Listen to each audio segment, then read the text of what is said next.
ఓం మహాగణాధిపతయే నమ. ఓం గురుభ్యో నమ. ఓం శ్రీమాత్రే నమ. పరమేశ్వర స్వరూపమైనటువంటి జ్యోతిష, వాస్తు మరియు ఇతర అనేకమైనటువంటి శాస్త్రములను మనకు అందించినటువంటి మహర్షులకి నమస్కారం. హయగ్రీవ హయగ్రీవ హయగ్రీవేతి యోవధేత్ తస్య నిస్సరతేవాణి జన్మకన్యా ప్రవాహవత్ అరుణాం కరుణాతరంగితాక్షీం ధృతపాశాంకుశపుష్పబాణచాపాం అనిమాదిభిరావృతాం మయూకైః అహమిత్యేవ విభావయే భవానీం. శ్రీమాత్రే నమః.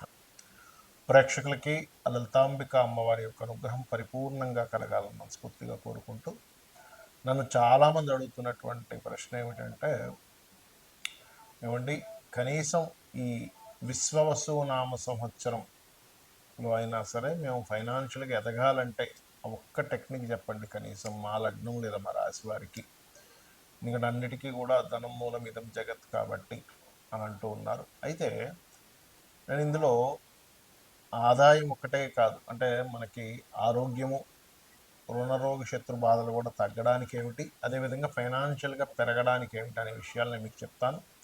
అయితే ఈ విషయాలు చెప్తుంది నేనైనప్పటికీ కూడా చెప్పిస్తుంది సాక్షాత్ లలిత అమ్మవారిగా భావిస్తూ ఒక్కొక్క లగ్నం గురించి తెలుసుకుందాం.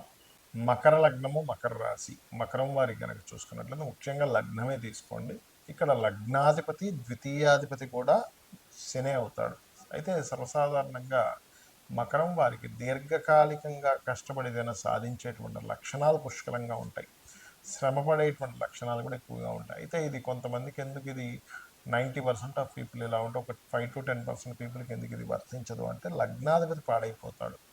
ఎప్పుడైనా లగ్నాధిపతి కనుక పాడైపోతే లగ్న ధనాధిపతి శనే అవుతాడు కాబట్టి అప్పుడు ఏమవుతుంది, వారికి బద్దకించడము, సోమరపోతులుగా ఉండడం, ఈ లక్షణాలు వెళ్తాయి. ఏదో ఒక 5% ఆఫ్ పీపుల్కి. కానీ 95% ఆఫ్ పీపుల్కి శ్రమించేటువంటి లక్షణము, వాళ్ళని వారు ప్రొజెక్ట్ చేసుకుంటూ ధనాన్ని సంపాదించుకునేది, ఎందుకంటే లగ్న ద్వితీయాధిపతి కాబట్టి. అయితే ఇక్కడ ఈ లగ్న ద్వితీయాధిపతి కనుక శని పాడైతే వీళ్ళు అన్ని లగ్నాలకి వేరే ఈ లగ్నం విషయం దగ్గరికి వచ్చేసరికి ఏమైపోతుందంటే, వీళ్ళు ధనము ప్లస్ వీళ్ళు రెండు ఒకేసారి స్పాయిల్ అవుతూ ఉంటాయి. కాబట్టి ఏమిటి, వీళ్ళు ఎక్కువగా వీళ్ళ ఆరోగ్యాన్ని కాపాడుకుంటూ వీళ్ళు ఎప్పుడూ కూడా ఏంటంటే సూర్య నమస్కారాలు చేసుకోవడము, ఎక్సర్సైజ్ చేయడము, ఎప్పుడు వీళ్ళు ఎంత స్ట్రెంత్ అవుతుంటే వీళ్ళ ఫైనాన్షియల్ స్టేటస్ అంత స్ట్రెంత్ అవుతుంది, బికాజ్ ఆఫ్ లగ్న ద్వితీయాధిపతి ఒక్కరే కాబట్టి. అయితే ఇక్కడ ధనాన్ని వీళ్ళు బాగా సంపాదించాలి, ఫైనాన్షియల్గా మంచి గ్రోత్ రావాలంటే ముఖ్యంగా వీళ్ళు శని భగవానుడి యొక్క స్థితి ఎలా ఉందో చూసుకోవాలి. శని భగవానుడి యొక్క స్థితి కనుక బాగుంది, ఇక తిరుగుండదు. మరి దీన్ని యాక్టివ్ చేయడానికి కొన్ని నామాలు ఉంటాయని మనం చెప్పుకున్నాం. అయితే అందులో ప్రధానంగా వీళ్ళు ఓం మధుసూదనాయ నమ, ఓం శ్రీమాత్రే నమ ఇచ్చేయండి. ఈ రెండు నామాలు రెగ్యులర్గా కనుక మీరు చేస్తూ ఉన్నట్లయితే 100% ధనం యాక్టివ్ అవుతుంది. ఎలా అంటే మనం చూడండి, ఏదైనా ఒక మాట అన్నాము రోషం వస్తుంది, ఒక మాట అన్నాము ఆనందం కలుగుతుంది, అంటే మాటకు అంత శక్తి ఉంటుంది. మంత్రానికి అంతకంటే కొన్ని లక్షల రెట్లు శక్తి ఉంటుంది, గుర్తుపెట్టుకోండి. అయితే ఎప్పుడైనా సరే గుర్తుపెట్టుకోండి, మనకి ఒక పని జరగాలంటే ఈ రకంగా చేస్తే పని అవుతుంది, ఈ రకంగా చేస్తే ఆగిపోతుందని ఉంటుంది కదా. ఆ ఫార్ములా ప్రతిదానికి అప్లై అవుతుంది, మీకు ధనం రావడానికి, రోగం రావడానికి, రోగం తగ్గడానికి, అన్నిటికీ కూడా.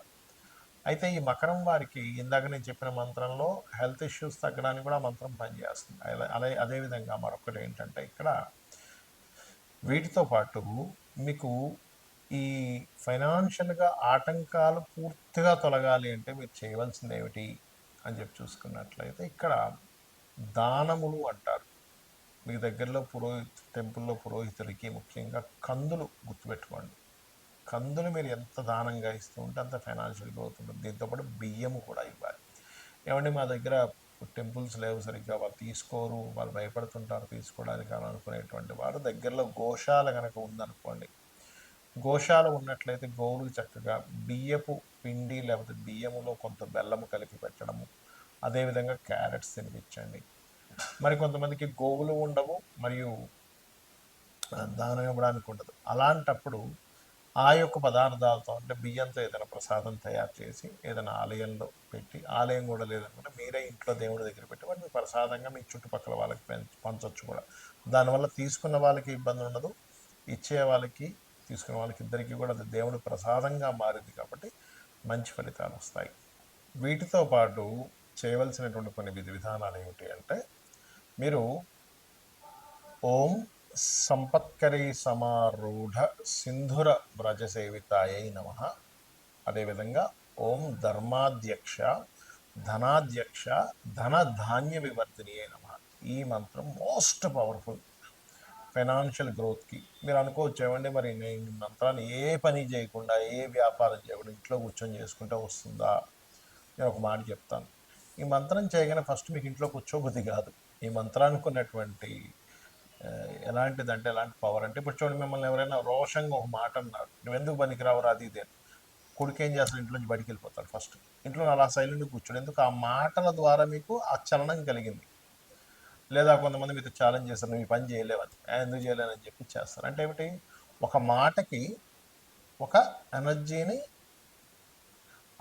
ఒక ఉద్రేకం వచ్చేలాగో, ఒక కోపం వచ్చేలాగో, ఒక పట్టుదల వచ్చేలాగా ఎలా ఉంటుందో, కొన్ని అక్షరాలకి, అందులో ముఖ్యంగా లలితా సహస్రనామాల్లో చూడ్డానికి నామంలాగా అనిపించేటువంటి దానికి మీ ఆలోచన విధానాలు ఇంట్లో కూర్చొని ఎవరు గుర్తుపెట్టుకోండి.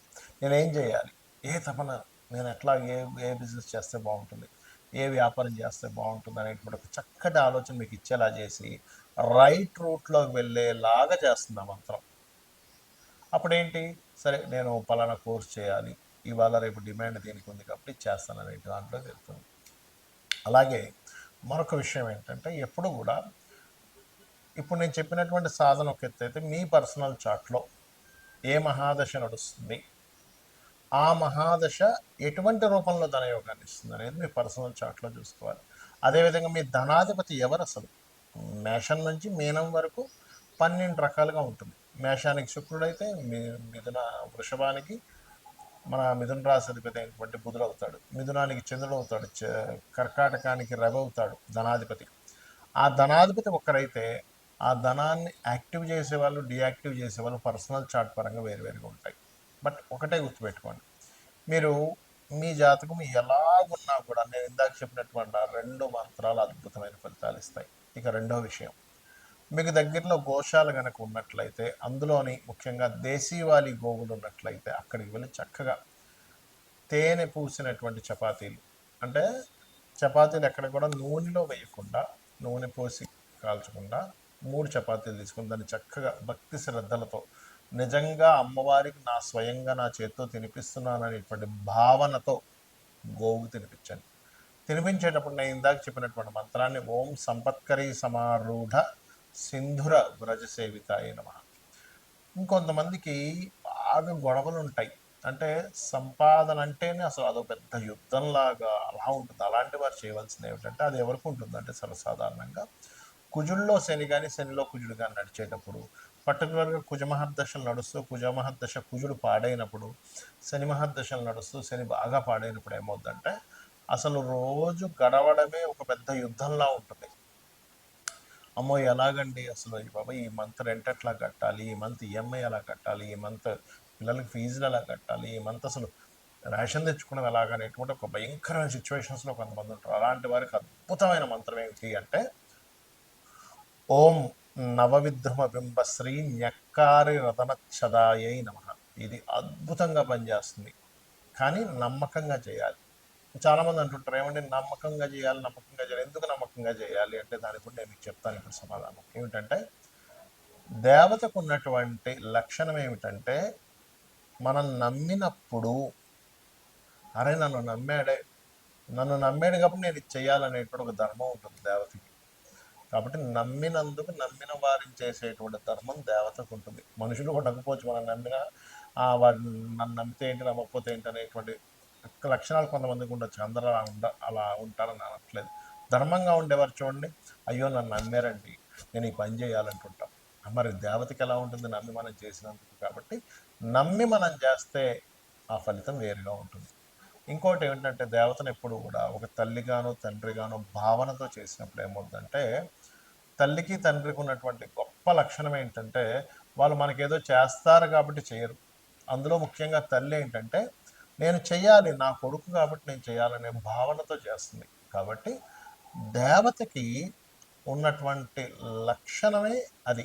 తల్లిగా మీరు భావించేటప్పుడు, తండ్రిగా మీరు భావించేటప్పుడు చూడండి, జగత పితరౌ వందే పార్వతీ పరమేశ్వరం అంటాం. ఇప్పుడు దేవతని ఒక అమ్మవారు లలిత అమ్మవారే ఉంది. అమ్మా జగన్మాత నువ్వే నా తల్లివి అనేటువంటి తల్లి భావనతో ఎలా అయితే చేస్తామో, తల్లికి పొద్దున్నే లేవగానే ఏమైంది నీకు, నీకు ఎలా ఉంది, నీవు మరి ట్యాబ్లెట్ వేసుకున్నావా, తిన్నావా, లేకపోతే ఈ ఈ కొని తీసుకురానా అని అడుగుతూ ఉంటాం. అలాగే ఒక దేవత దగ్గర ఉన్నప్పుడు మీరు నిజంగా తల్లే ఉంది అక్కడ అనేటువంటి భావనతో మీరు ఎప్పుడైతే చేస్తారో, సొంత పుత్రుడికి తల్లి చూడండి ఎంత చేసి పెడుతుంది. పొద్దున్నే లేచిపోతుంది, వాడి కోసం టిఫిన్ బాక్స్ అంటుంది, లేకపోతే వాడికి ఏదైనా అయితే కంగారు పడిపోతుంది, వాడు ఆలస్యంగా ఇంటికి వస్తే అయ్యో ఇంకా రాలేదేమిటని ఒకటే కంగారు పడిపోతుంది తల్లి. అంటే ఏమిటి, ఆ మాతృభావంతో మీరు ఎప్పుడైతే అమ్మవారిని చూశారో, తండ్రి భావంతో ఎప్పుడైతే ఆ యొక్క పరమేశ్వరును విష్ణువును మీరు ఆరాధించేటువంటి మహాగణపతిని ఎవరైతే చూశారో, ఖచ్చితంగా 100% మీకు ఆ దేవత తల్లిగాను, ఆ పరమేశ్వరుడు తండ్రిగాను మిమ్మల్ని కంటికి రెప్పలా కాపాడుకుంటారు. ఇందులో చాలామందికి ఏమనిపిస్తుందంటే, అయ్యో ఏమిటండి రోజు పూజలు చేస్తున్నాము, కానీ మాకు ఇలా చిన్న ఈ సంఘటన జరిగింది, ఆ సంఘటన జరిగింది అంటూ ఉంటారు. ఇక్కడ ఏంటంటే పెద్ద సంఘటన జరగాల్సింది అక్కడికి ఆగిపోయింది. ఇంకొంతమంది అయ్యో ఆయన ఎన్నో పూజలు చేసేవారు, అసలు పుసుక్కున 50 ఏళ్ళకే చనిపోయారు అంటుంటారు. అంటే ఏమిటి, ఇంక ఈ లోకంతో నీకు సంబంధం లేదు, నా లోకాలకు వచ్చాయని తీసుకెళ్ళిపోతాడు. అది మనకు తెలియదు, మనకు ఉండేటువంటి బుద్ధికి మన అజ్ఞానానికి అర్థం కాదు అది. అర్థం కాక అయ్యో పూజలు చేయని వాళ్ళేమో ఓ 80 సంవత్సరాలు బతికారు, చేసే వ్యక్తి ఏమో 60 సంవత్సరాలు బతికారు అని ఏవేవో పిచ్చి లెక్కలు వేసుకుని ఉంటాం. మనకు తెలియదు ఆ ఒక జీవుడు జన్మించాడంటే ఆ యొక్క జీవుడు ఆ పర్టికులర్ కర్మ అనుభవించడానికి ఆ పర్టికులర్ పని కోసం భూమి మీదకి వస్తాడు. అది అయిపోగానే ఆ జీవుడు ఇంకో లోకాలకో ఇంకో దేహంలోకి వెళ్ళిపోతారు.